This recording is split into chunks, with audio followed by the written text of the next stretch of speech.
Hey, this is Lynn. I'm recording a little differently this week because the program I usually record in is not working. I need to get a new computer. My computer is old and it's ready to conk out on me. But it is Sunday night. It's not Monday morning where I usually weigh in. And so I'm doing the same experiment that I did last week, which was I'm going to try to predict what's going to happen with the scale. And last week I was way off. So obviously I'm very bad at this. I just completed 62 weeks on the carnivore diet. And again, I'm going to predict that I'm going to either stay the same or gain weight. I have a couple of reasons, and I'm not going to go into a tremendous amount of detail about it this evening. I'll go into more detail tomorrow. First of all, I got labs done on Monday, and I do have the results, which I'm going to go over. But one of the agreements I had with my naturopathic doctor is when I had my labs done, I was going to stop my thyroid medication. And we're going to see how I do with just the iodine supplement. So I'm kind of curious. I don't know if that's going to stall my weight loss. But in addition, based on the results, I've actually made some tweaks to my diet. I'm not going off carnivore, don't worry. But the tweaks that I've made to my diet, I'm wondering if it's going to cause me to gain weight. So we'll see. I'm going to keep this really short for this evening. Who knows, maybe tomorrow morning, my regular recording feature, per program that I use will be working again. I don't know. We'll see. I'm going to turn my computer completely up, see if I can clear it out, see if it'll work better in the morning. But I just wanted to come on and at least give my prediction. Again, is this important? Not really. It's just an experiment I'm doing with myself just to see how in tune I am with my body, which apparently is not very. And I guess that's a good lesson to learn. Like, if you can't really predict very well, then don't worry about it. Just do what you know you should be doing. And I guess if we need to make tweaks after the fact, I guess that's all right. But, like with me, I always just watch for trends. And so I typically don't worry about things until I see a trend. But that's all I'm going to do for this evening because I'm tired and I want to go to bed and get up at a decent hour in the morning. I will give a little precursor to say that one of my lab results, which was abnormal, may explain my insomnia. So we'll see. All right. I will see you in the morning. I am back. It is now Monday, and today is August the 5th, 2024. And I did have my weigh in, and I decided to go ahead and continue using this particular platform to do my recording. I feel like I'm not looking at the camera. It's just different. My other one, at least when I look, it's a lot easier to look at the camera. So I'm going to try to be better about looking at the camera. But I do have some things to present. And so I figured I'm just going to stick with doing it this way. Hopefully, it'll work out okay for you guys. But yesterday I came on and I did my little prediction Sunday night. Did I lose weight? Did I gain weight? Did I stay the same? And I predicted that I would either stay the same or gain weight. Last week, I was so far off. It wasn't even funny. But this week, I was actually accurate. I did gain a little bit of weight. And I'm going to go into the numbers. In fact, I'm going to cover the numbers first because I also want to cover the lab work that I got done. I had labs drawn on Monday and I was a human pincushion. So it took a little bit of time, like 45 minutes I was in there, 5 sticks, 2 veins pumping out blood because the one ran dry. I might have covered this last night. I was tired. I was also sweaty. I was looking at myself while I'm filming. I'm going, oh my gosh, I'm all shiny and sweaty, but hopefully I'm a little fresher this morning. But I want to go ahead and go over my actual skill results first. And then I'm going to go into some labs. And I did have some labs that were a little bit alarming to me. And I did the typical like initial panic and so I'm going to go over a little bit just a discussion of what my labs are telling me right now compared to what they were doing before and what I'm going to plan on doing to follow up on any that are concerning. So hopefully this is going to work out well if I add this. Okay. So I weighed in at 237.6 this week. So I gained zero point 0.6 on the scale. Um, so it wasn't nearly as bad as I thought it was going to be. Honestly, I thought that it was going to be a lot worse than that because I did do some weird wonky things with my diet this week in a knee-jerk reaction to my lab results. I'll go over that in a little bit, but let's go over the actual metrics here. So my fat-free body weight went down by zero point 0.2, and that zero point 0.2 was the bone. Like, I was so excited last week that I gained bone, and this week it's down. So I don't know if it was a real bone gain. It seems like it was awfully quick to come back off. So I am not going to draw any conclusions about that. I'm just going to chalk it up for what it is. Sadly, I gained back a little bit of visceral fat. I was again so excited last week because my visceral fat had gone down to 17 and now it's back up to 18. Now, for all I know, it could have been just barely borderline at the 17 mark and it just bumped up just a tiny bit. Overall, not horrible. Like I said, I thought it was going to be worse than this, and it's not. So let's just go through the breakdown here. So I decided to throw in my little calculation sheet so that you can see how I do the calculations. This week is a good example because I had a scale gain and a fat-free body weight loss. I usually have the exact opposite. Usually I have a scale loss and a fat-free body weight gain. So I figured this is a good time to show you my little calculation sheet and that it works regardless of which direction your metrics are going in, as long as you plug them in properly. I start with my last week's scale weight, which was 237.0. And then I put in the change in my fat-free body weight, which was down zero point 0.2. So I subtract zero point 0.2 to get a new number. That new number is what my weight would be if there was no change in my fat. It was just that bone loss. And so then I plug in this week's scale weight, which was 237.6. And then I take a look at the 236.8 and the 237.6, and I plug in the difference. So I have to add zero point 0.8, and zero point 0.8 equals that I get amount of fat gain for the week. So I gained 0.8 of fat. It's not just a 0.6 gain, which is what the scale shows, but because I lost 0.2 of fat-free body weight, it is an actual 0.8 gain of fat. So almost an entire pound of fat. Not thrilled with that, but I think I know why, so I'm not going to stress over it. So from the very beginning, which was May 31st of 2023, my first weigh-in, which was 2 days after I started the carnivore diet, I weighed in at 339.6. Over the course of the 62 weeks, my fat-free body weight has increased by 26.8 pounds. That's all good tissue, so that's fantastic. So my new baseline number here to work with is 366.4. I put this week's scale weight in, 237.6, to calculate my overall fat loss for the whole 62 weeks. It is 128.8 pounds. I cannot complain. Despite this little blip this week, that is something to celebrate. I've lost a whole woman worth, normal size woman worth of fat. So can't be more delighted overall. And then I just wanted to show you the fat-free body weight breakdown by type. Now, I'm assuming that the last one is fluid. The scale doesn't actually give me that. It may be some connective tissue. I don't know for sure, but it does give me the numbers for muscle and bone. So when I look at my numbers, my muscle from last week to this week didn't change at all. But since the very beginning, I've gained 25.4 pounds of muscle, which is fantastic. From last week to this week, I did lose zero point 0.2 of bone, but overall, I've gained 1.6 pounds of bone.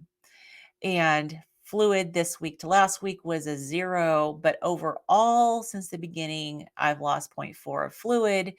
And again, from week to week, that number varies, goes up, down, and all over the place. So I don't really get too concerned about fluid unless I see a dramatic change.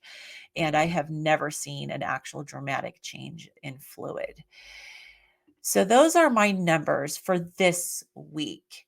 And I'm actually a little bit pleased that I could predict it a little bit better this week. Last week, I was a little bit worried. I'm like, man, am I so out of tune with my body that I can't predict at all? So apparently not. I'm better than I thought I was. Okay, so I got my lab work done. I didn't get the results back until I think it was maybe Thursday or Friday, and I looked over them, and then I went into freaked out patient mode. Fortunately, between even last night and today, I've put my nurse cap on. So I'm a lot better now. But let's go over these results. Alrighty. So hopefully you guys can see this. Let me just pull this up like that. Hopefully that's a little bit easier.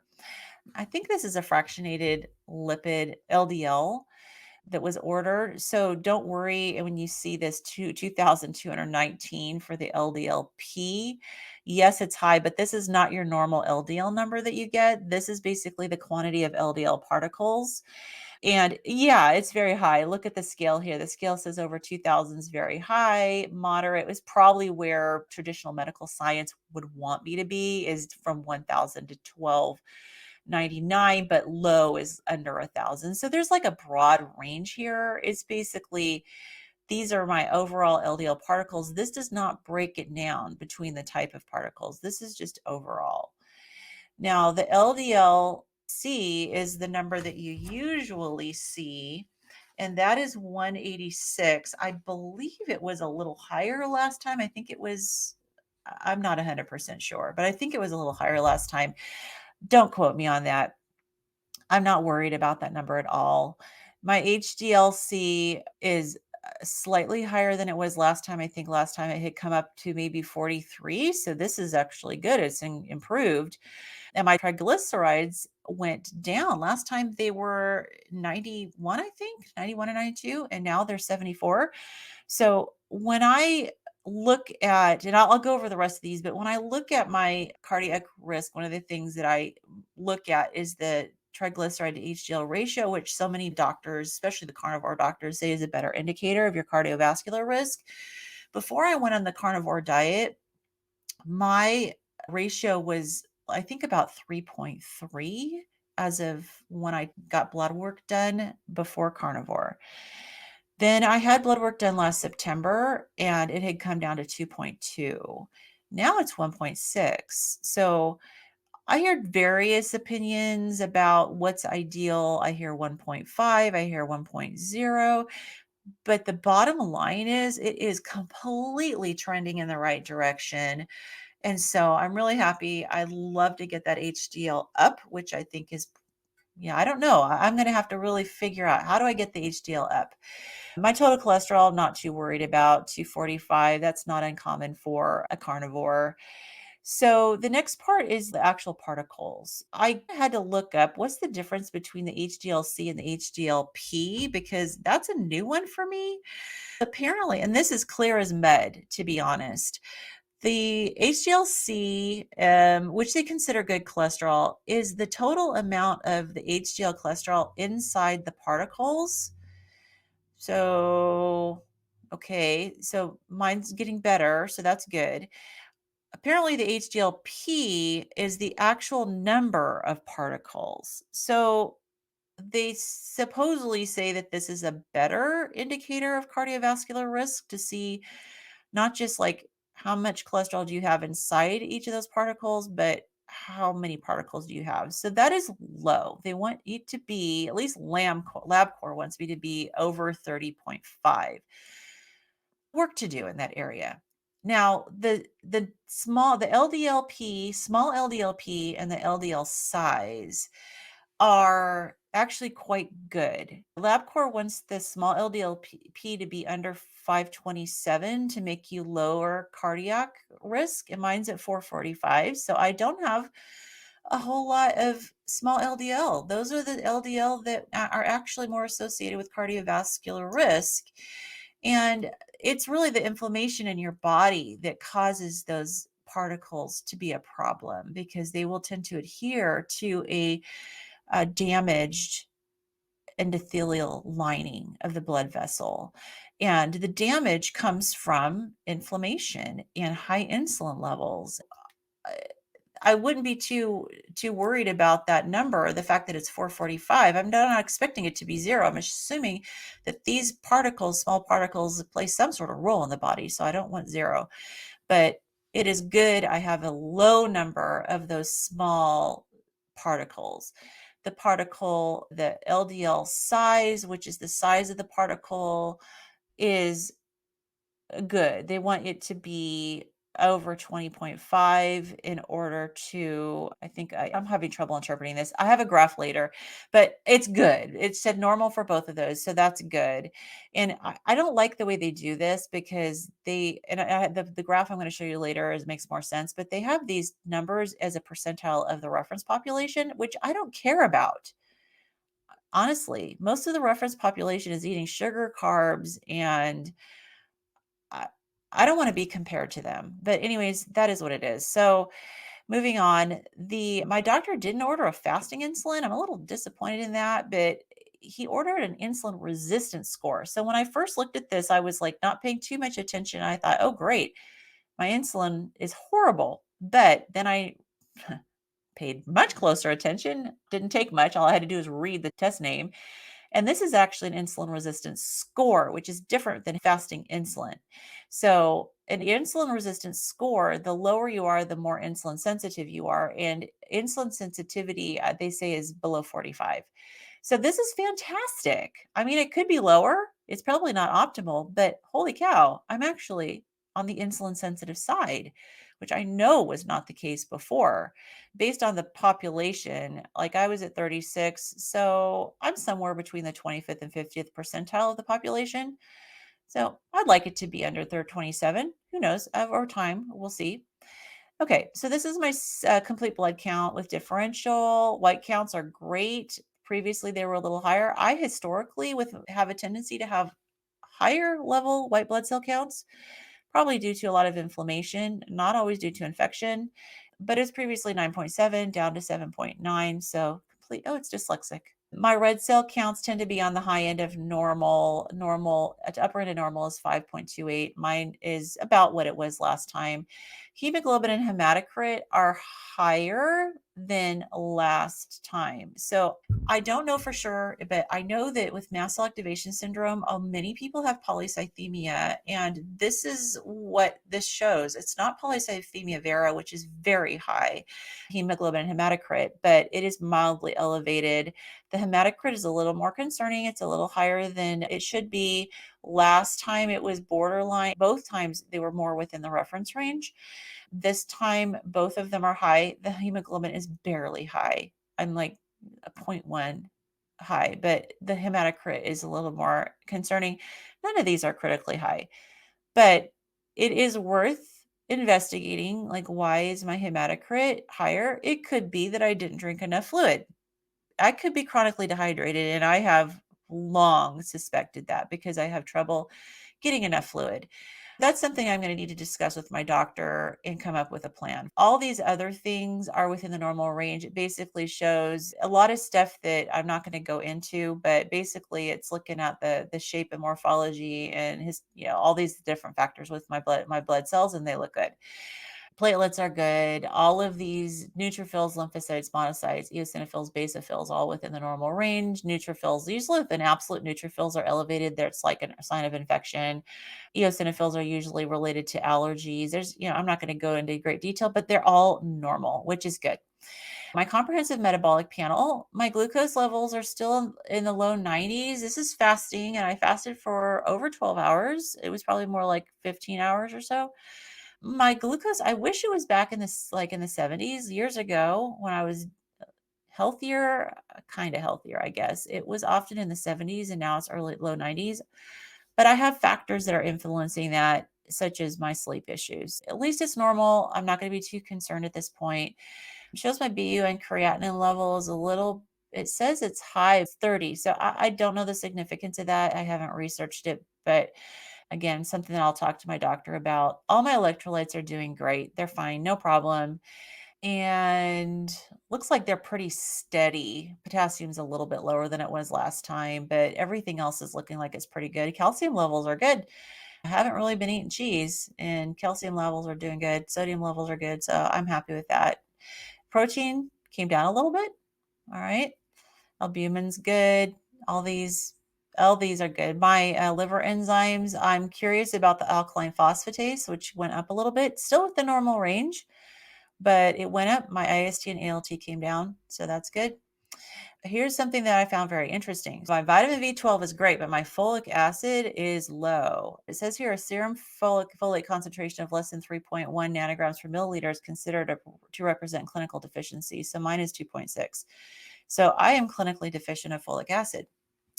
That can explain some of my symptoms. It can explain the insomnia. I occasionally have some neurological symptoms like a little bit of tingling, numbness. Can explain that. I have blurry vision a lot. It could explain that. My gut motility seems to be kind of slow. It could explain that because it does impact your nervous system. It also has to do with regulating, I don't know the details, but it has to do with your iron and basically managing and your iron usage in your body, I think. So obviously, I'm going to dig in deep on this one, but I'll go later to what I'm going to do about it. Hemoglobin A1C, woohoo, awesome. Before I went on carnivore diet, it was 5.8. I was in the pre-diabetic range. And then several months into the carnivore diet, I was at 5.5, and now it's 5.2. So great, which is probably why my insulin sensitivity is increasing. That's great. Okay, I did a bunch of thyroid tests, and they're all normal, so I'm not going to worry about it. Now, one thing I'm going to say is that the doctor, we decided that once I got my blood drawn, I was going to stop my thyroid medication. And so I have been off of my thyroid medication now for a week. And that's a big question mark as to whether that is impacting my weight or not, yet to be determined. Okay, so for me, the doctor always tests my tryptase. Looks like he did do a fasting insulin. I just noticed that. All right. So anyways, my tryptase, because I have hereditary alpha tryptosemia, has been over 20 most of the time. And over 20 is definitely concerning, but I mean, it's high even where it is now. But most people with mast cell activation syndrome don't have an elevated tryptase unless they are in the middle of an acute reaction. That's why part of the diagnostics for mast cell activation syndrome is the doctor will tell you while you're having a reaction, go get a serum tryptase done, which is so hard because you feel horrible. But for me, like the last time I had it tested, 22.4, I was not in the middle of a reaction, and it's high because I produce extra copies of tryptase when my mast cells degranulate, which mast cells do. But my mast cells must be more stable now because it is now 15.7, still elevated, but much more mildly elevated than last time. So I'm more than beyond delighted about that. So that may be one reason why I'm feeling so much less reactive. Okay, so I do see that the doctor tested my insulin. LabCorp says the reference range is 2.6 to 24.9. So they may have a different reference range than some of the other doctors that we're hearing, but mine is 7.8. So in the lower third of that number of the reference range. So I'll go with that. Here's something that I was concerned about. My ferritin. My ferritin, it came back high, 392. It's supposed to be below 150. And I've heard some doctors say it should be below 100, particularly for women. I looked at it compared to last time, May of 2021, it was 74. And I'm going to go ahead and decrease the screen here for a while I go over this part because I have some stuff to say. Okay, I'm back. All right, so I want to talk about my reaction to this elevated ferritin. The first thing, I realize I'm a retired nurse, but I react like you guys do. I mean, I'm also a patient. My initial reaction was alarm. Like, what? I wasn't on carnivore and it was 74, and now I'm on carnivore and it's 392. What? Like, am I eating too much red meat? I hadn't really done any research when it came to ferritin levels. My initial reaction was alarm and, to be honest, some panic, like, oh my gosh, am I dying? That didn't last very long. So, of course, I dug in, learned about it, and learned, yeah, there's some rare things that can cause it to be elevated. I do not have any evidence of hemochromatosis. They said being diabetic, being insulin resistant can make it elevated. Well, look, I was way more insulin resistant back in 2021 than I am now. And now it's high. It can be from inflammation. And I'm thinking, man, I'm so much less inflamed now. So why is it higher than it was back in 2021? Like, what is going on? I kind of wish the doctor had ordered C reactive protein because last time it was my C reactive protein was like 16 point something. I don't know what it is now, but I'm assuming it's better. So, like, why is my ferritin worse? So I'm like, first thing I did, of course, is go, okay, well, what do I need to do to get it down? Am I iron overloaded? Well, my body, my organs aren't showing any signs of iron overload. My liver's doing fine. My kidneys are doing fine. I'm not having any issues, any signs of iron overload, other than maybe, and I don't know if the hematocrit, honestly, being elevated is a sign because I think it's more hemoglobin that would be a problem if you've got iron overload. And a lot of people who have elevated ferritin actually have low hemoglobin and hematocrit. So, of course, I'm not even close to being an expert on this, not even remotely, because honestly, even as a nurse, hardly ever saw a ferritin level. Like doctors just don't check it. Even working outpatient, I rarely saw a ferritin level, and I didn't really pay much attention to it. The first thought is, okay, well, my alarm is over. I'm not like freaking out anymore. So the next thing is like, so what do I do about it?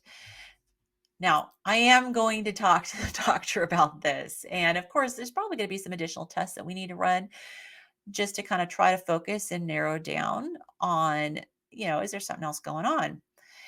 But my initial reaction was, oh, I got to change my diet. And it wasn't, oh, I need to eat less red meat because the red meat that I've eaten has been very healthy for me. And I don't see any signs in my blood work that I'm negatively impacted necessarily by eating all the red meat. I'm definitely much less reactive from a mast cell activation standpoint.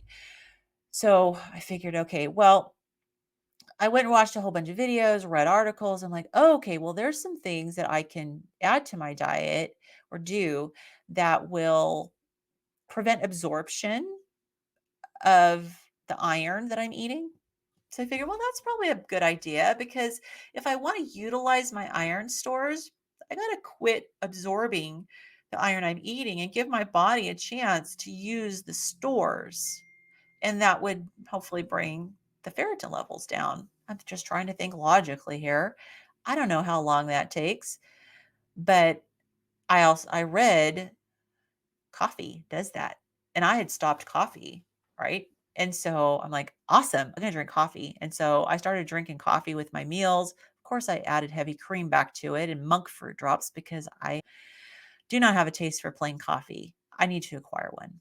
But it gave me heartburn, but I was doing it anyways. So I'm like, okay, this can't be the solution is to drink coffee with every meal. I was feeling okay off coffee and I wasn't having any problems with being off coffee. And now I'm drinking coffee again and it's giving me heartburn. So I figured, okay, well, you can take turmeric, you can take quercetin, and quercetin is in my DHIST supplement that I can take for my mast cells. And so I figured, okay, well, that's easy. I can take my DHIST, get some quercetin. I can take turmeric. Turmeric is good, or curcumin is good for mast cell stabilizing. So I figured, okay, I'm going to take some curcumin, which I have capsules. And so I took DHIST, I took curcumin capsules. Those capsules give me heartburn. Like it's because they're made of gelatin and gelatin is, I respond from a histamine standpoint to gelatin.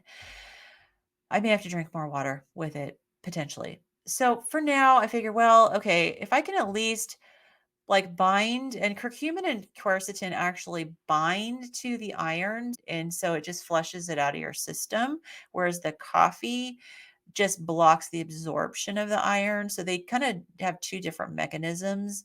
I think I might shy back away from the coffee and because I don't need the added like heavy cream and just maybe try to get the turmeric and the quercetin down with a lot of fluid, and hopefully it won't cause the heartburn. I don't want heartburn. I don't want to trade one problem for another, right? Another thing I started doing was to address the folate deficiency is I'm eating more eggs. I probably need to add egg yolks. I've been avoiding eggs for a long time because of the histamine, but I haven't been eating egg yolks, and egg yolks are low histamine and they're full of nutrients. And they do have folate. I read that 2 eggs can give you, like, up to 22%, depending on the egg, 22% of your daily folate requirement. And, like, organic free range eggs are better than the conventional eggs, which I is the kind that I get. For a folate deficiency, you need a lot more than the RDA until you get the folate levels up. And I read that you can get those levels up in like 2 to 3 weeks. So I ordered a folic acid supplement, which is coming today, but I did search through my bin of old supplements that I used to take, and I found a B complex, which does have some folic acid in it. And so I took some yesterday. I'm taking more today. I'm eating the eggs. But these are several tweaks to my diet. Okay. And so I'm not overly surprised. And I've been eating a lot of cheese because apparently cheese is good for blocking iron uptake as well. But these are all things that I've been avoiding, and it's been working for me to avoid it. So I'm not like settled that this is the approach. I've got to talk to my doctor about it before I get settled on the proper solution. But it doesn't mean I'm not going to take the curcumin and the capsules and the quercetin. And I'm definitely going to supplement the folic acid because I want to get the folic acid up because, like, the Ferritin, I don't have any symptoms of problems, iron problems. I do have symptoms of folate deficiency, and I would be delighted if that could improve. It can cause weakness, it can cause fatigue. High ferritin can cause fatigue as well, but I haven't been having it horrific issues with fatigue. Okay, so that's my response before I put my nurse hat back on and I got myself in check. I'm not saying it was a horrible response, probably not the most ideal, but then I got my nurse hat in check. Okay, put my nurse hat on, went, okay, let's look at this. Forget that I'm the patient here. Back in 2021, when my ferritin was 74, all right, I know that inflammation is a huge, huge driver of getting the ferritin up. So I thought, okay, do we know? Is it safe to assume? Can I assume that the level that I got on Monday, 392, is the highest it's ever been? No, I cannot. I don't know because I haven't had it checked since 2021.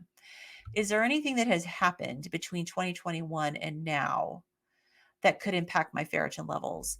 Yes, absolutely. In 2022, I had a horrific mast cell activation flare that forced me into retirement from nursing. I was completely disabled. My symptoms were like every symptom you can possibly have for MCAS, I was having. And the inflammation I know was through the roof, head to toe pain. My gut was a mess. I mean, you saw my rosacea from previous recordings. I show that picture all the time. My skin was horrific. My whole body was inflamed. My brain fog was horrible. I couldn't even speak. So I didn't get my ferritin levels checked back then.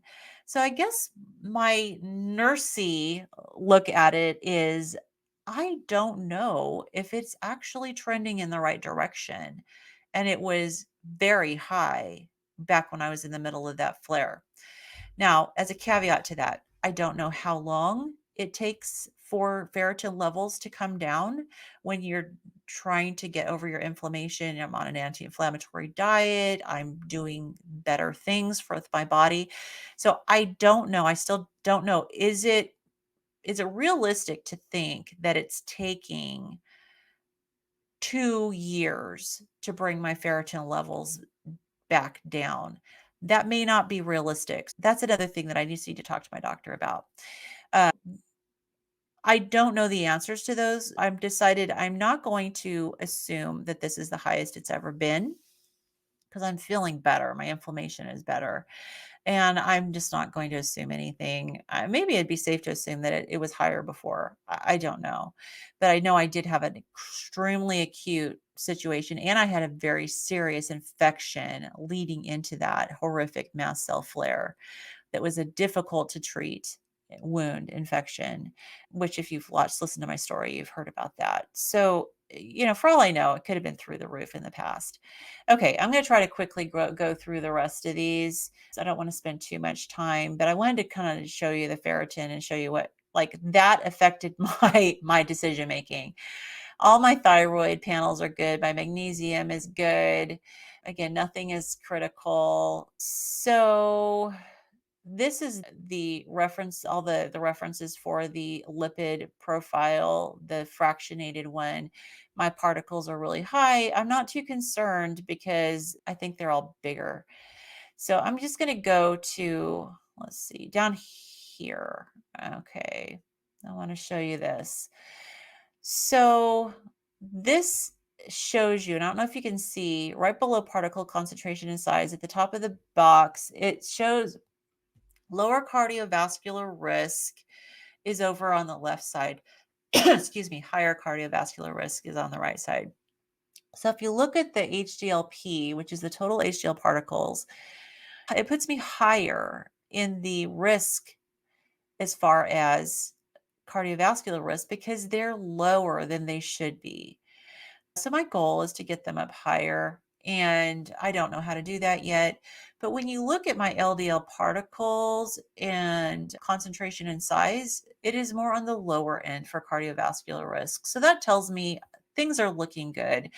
When it comes to the next one, insulin sensitive is more on the left, insulin resistant. So I'm not like completely insulin sensitive, but I am absolutely in the right direction.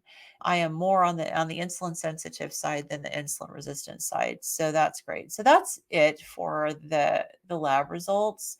Thank you for bearing with me. I know this has been a long video, and I know I'm going to have follow-up to how we're going to address this. I'm assuming we're going to do some additional labs. We're going to do an investigation, but I have decided that I'm not going to freak out.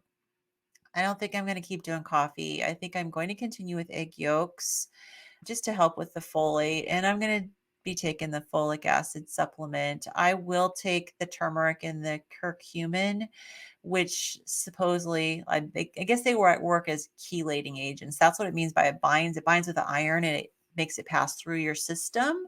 So it's like a chelating agent for iron. So the goal is to not add any additional iron to those stores and allow my body to utilize the iron in those stores, bringing my ferritin down.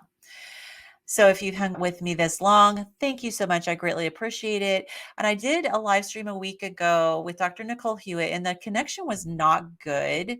And it got better after she left and came back. But I am working on an edited version that's going to be a lot easier to listen to. So be watching for that. And then this coming Saturday, 9 a.m. Pacific Standard Time, she and I are doing another live stream, and she said she's going to go into her office this time because she didn't have any Wi-Fi service where she's living, which is at a friend's house. She is going to go into her office and where she has good Wi-Fi connection, and we're going to do a live stream where the premise is we're going to show what a good doctor, new patient doctor visit is supposed to look like. She's covering for her friend's chiropractic practice while her friend is off with cancer, but she also works as a functional medicine doctor. And so she's going to show, I'm going to be her patient. She's going to show what she does for a new patient visit. Very thorough. And so I'm going to be very transparent and just go through. She's going to be doctor, I'm going to be patient, and we're going to show you what a patient visit will look like. So come for that. I think there's going to be more than one part to it because I don't know if we're going to go over my labs in part one, because she says typically when she sees someone new, she doesn't have the lab values. And there may be additional labs I need to get done before we do part two. But at least part one will show what the initial assessment looks like. And if you want to go see a functional medicine doctor and you're not happy with your traditional medical doctors in and out in 15 minutes and think they've got a grasp on you, join us. and see this is what a doctor visit should look like if we didn't have the healthcare system that we have, and if our doctors are trained to look at you as an entire whole person and not just trying to answer the questions from their algorithm. So come for that. That's it for this week. I know this was a super long video, but I wanted to show those results. And I have a busy week. I'm always really busy, so I didn't want to do it in two videos. I just wanted to lump it all into one video and get this video out there for you. So thank you so much. Greatly appreciate you. And I will be anxious to hear any feedback or comments. I'm not claiming that I know anything when it comes to these labs, especially the ferritins. If you have experience with having high ferritin, and let me know what you've experienced. I feel pretty confident it's not the food, and doctors I've listened to say that it's very rare for the actual red meat to cause elevated ferritin like that, and so I assume that it's an inflammatory process. So anyways, that's it for this week, and I hope you have an absolutely fabulous week. Bye bye.